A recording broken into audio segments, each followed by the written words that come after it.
కడప జిల్లాలో మొదటిసారిగా టీడీపీ మహానాడు జరగనుంది. ఈ నెల 27 నుంచి 29 వరకు 3 రోజుల పాటు మహానాడు నిర్వహించనున్నారు. ఈ సభకు సంబంధించి ఏర్పాట్లు చకచకా జరుగుతున్నాయని ఎమ్మెల్యే బొజ్జల సుధీర్ రెడ్డి అన్నారు.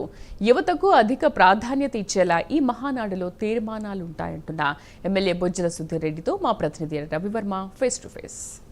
తెలుగు జాతి నలుదిక్కుల చాటి విశ్వవ్యాప్తం చేసినటువంటి స్వర్గీయ ఎన్టీ రామారావు జయంతిని పురస్కరించుకొని తెలుగుదేశం పార్టీ ఆవిర్భావ దినోత్సవాలు ఈ నెల 27, 28 తారీఖుల్లో అత్యంత వైభవంగా కడప గడ్డ మీద జరుగుతూ ఉంది.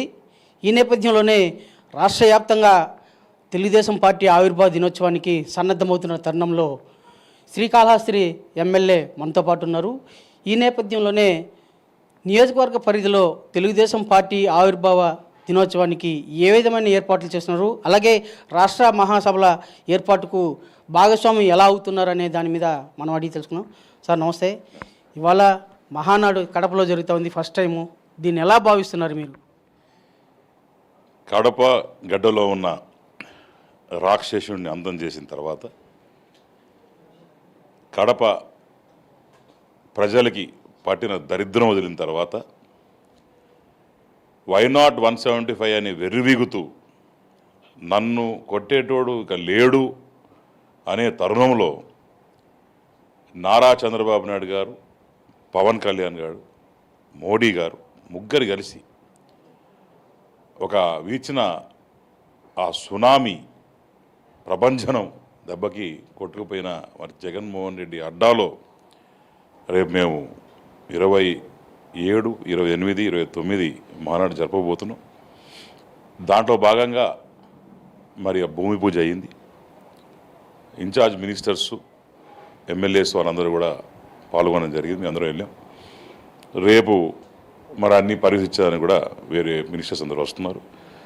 ఇది ఎప్పుడు కని విని ఎరగని రీతిలో బ్రహ్మాండంగా మా పండగ, మా పెద్దాయన పుట్టినరోజు, మా పండగ, పార్టీ పెట్టినరోజు, అట్నే చంద్రబాబు నాయుడు గారిని మళ్ళా పార్టీ ప్రెసిడెంట్గా ఎన్నుకునే రోజు, అట్నే మా అందరూ తెలుగుదేశం పార్టీ కుటుంబ స్థాయిలో చేరులందరికీ కూడా ఒక పండగ రోజు, ఒక పండగ వాతావరణం.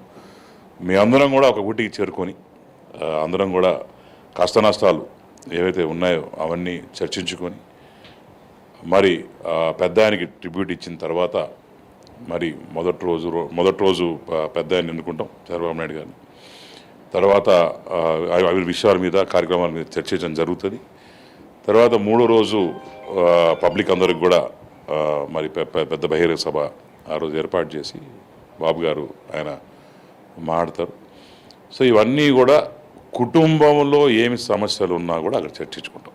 సార్, ప్రధానంగా ఈ మహాసభకి ముఖ్యంగా యువతకు ప్రాధాన్యత కల్పించే అవకాశం ఉందని చెప్పి భావన వస్తుంది. ఎంతవరకు నిజం ఉండదు? ఆల్రెడీ దీంట్లో కమిటీస్లో కూడా యువతని లోకేష్ అన్న అప్పుడు పాదయాత్రలో పనిచేసిన వాళ్ళు కావచ్చు, లోకేష్ అంతో పాటు తిరిగి నడిచిన వాళ్ళు కావచ్చు, చంద్రబాబు నాయుడు గారు, లోకేష్ అన్న గారు ఇద్దరు వేరే వేరే కాదు. సో మీరు కూడా ప్రెస్ వాళ్ళు ఏదంటే లోకేష్ గారి పాదయాత్ర అంటే ఉండదు. అక్కడ only one and only boss our sir Chandrababu Naidu garu, తర్వాత లోకేష్ గారు.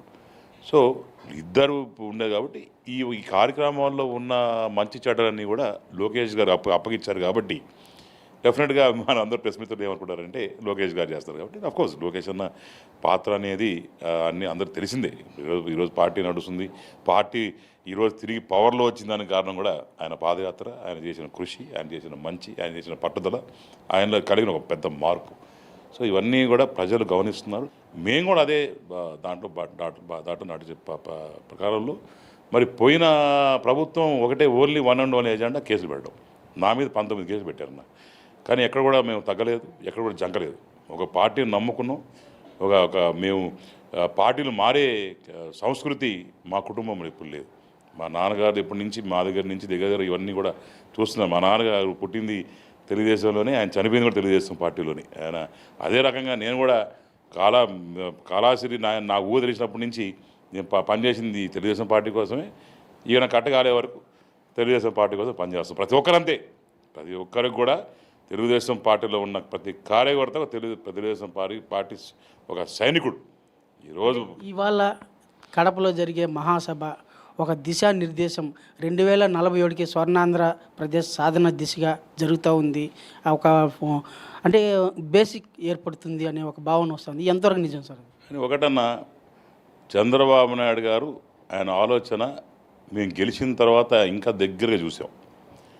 ఇన్ని కేసులు పెట్టించుకుని ఇంత కొట్టించుకున్న తర్వాత కూడా ఆయన మనకి వాళ్ళకి తేడాలు ఉండాలి, మనం కూడా వాళ్ళలాగా బిహేవ్ చేయకూడదు, మంచితనం ఎప్పుడు కానీ ప్రేమిస్తే వాడు తిట్టినప్పుడు ప్రేమిస్తూనే ఉండాలి, ఏదో రోజు తిరిగి ప్రేమిస్తాడు. అందుకోసం దానికి నిదర్శన నాన్నగారితో ఎవరైతే పోటీ చేసినారో ఒక్క మధుసూదన్ రెడ్డి తప్ప మీరు అందరూ కూడా మన పార్టీలో జాయిన్ అయినారు. మీకు తెలుసలేదు బొజ్జల గోపాలకృష్ణ రెడ్డి అంటే మరి చంద్రబాబు నాయుడు గారి ఆలోచనలు ఏ రకంగా ఉంటాయో బొజ్జల గోపాలకృష్ణ ఆలోచన అదే ఉన్నాయి. ఇప్పుడు మాకు కూడా ఏంటంటే చంద్రబాబు నాయుడు గారి ఆలోచనలు మా మీద వచ్చాయి. సెకండ్ జనరేషన్ మీద కోపం తీర్చుకో. దేని మీద తీసుకుంటావు? డెవలప్మెంట్ మీద తీసుకో, అభివృద్ధి చేసి చూపించు. నువ్వు డబ్బులు నేను ఇస్తా, ఎట్నింది దేవాలి తెచ్చిస్తా. ఈరోజు 10 లక్షలు 11 లక్షల కోట్ల అప్పులో ఉన్నాం, కానీ మనం ఎక్కడి నుంచి వచ్చామో మన మాతృభూమి ఏందో మనం మర్చిపోకూడదు. కరెక్ట్ అని చెప్పింది. సో మేము ఎక్కడ కూడా వెండేటా పాలిటిక్స్ అని చేయదలుచుకోలేదు. కడప గడ్డలో కూడా శాంతి కోసమే మాట్లాడబోతున్నాం, శాంతి కోసమే ప్రయత్నం చేయబోతున్నాం. ఎక్కడ కూడా ఇబ్బంది లేకుండా మంచి వాతావరణంలో ఇది రంగరంగ వైభవంగా మహానాడు పండగ మేము అందరం చేసుకుంటామని చెప్పి తెలియజేస్తాం. ఈ మహానాడికి కాళహస్తి నియోజకవర్గం నుంచి ఏ విధంగా సన్నద్ధమవుతున్నారు?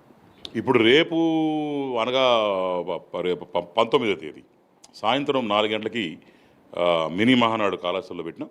అట్నే 23న 24వ తేదీన పార్లమెంట్లో పెట్టాలని అందరం ఎమ్మెల్యేలు అందరం కూడా చర్చించుకుంటున్నామన్నా.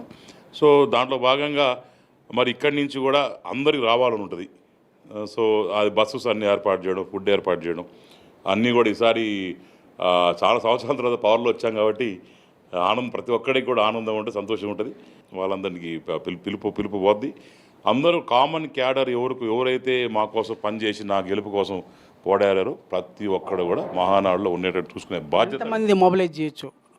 నాకు తెలిసి కాళహస్తి నుంచి ఎంత తక్కువ అంటే ఒక 10,000 మంది వచ్చే అవకాశం ఉందన్న ఓవరాల్. ఎందుకంటే కొద్దిగా దూరం కాబట్టి ఓ 10,000 మంది నుంచి 15,000 మంది వరకు కాళహస్తి నుంచి వచ్చే అవకాశం ఉందని నేను అనుకుంటున్నాను. మా బాధ్యతలు ఏంటంటే కొద్దిగా రిసీవింగ్ సెక్షన్స్ కావచ్చు, ఆ పాసెస్ అవన్నీ కరెక్ట్గా చూడడం కావచ్చు, ఫుడ్ దగ్గర ఎట్లా ఉందని చూడడం కావచ్చు, ఇవన్నీ కూడా కొన్ని మా బాధ్యతలు మాకు అప్పగిస్తారు వచ్చే రోజు. ఇది ప్రధానంగా మహానాడు కడపలో జరుగుతున్నట్టు మహానాడుకి అన్ని విధాలా సన్నద్ధమవుతున్నాము. ఎప్పుడు లేనంతగా అత్యంత విజయవంతంగా నిర్వహించేందుకు తమ వంతు బాధ్యతగా కృషి చేస్తాము. కడపలో జరిగే మహానాడు రాష్ట్ర రాజకీయాలకు ఒక దశ చేకూర్చే అవకాశం ఉందని చెప్పేసి పేర్కొంటున్నారు. విడుదల రామకృష్ణ, రవి ప్రైమ్ 9, శ్రీకాళహస్తి.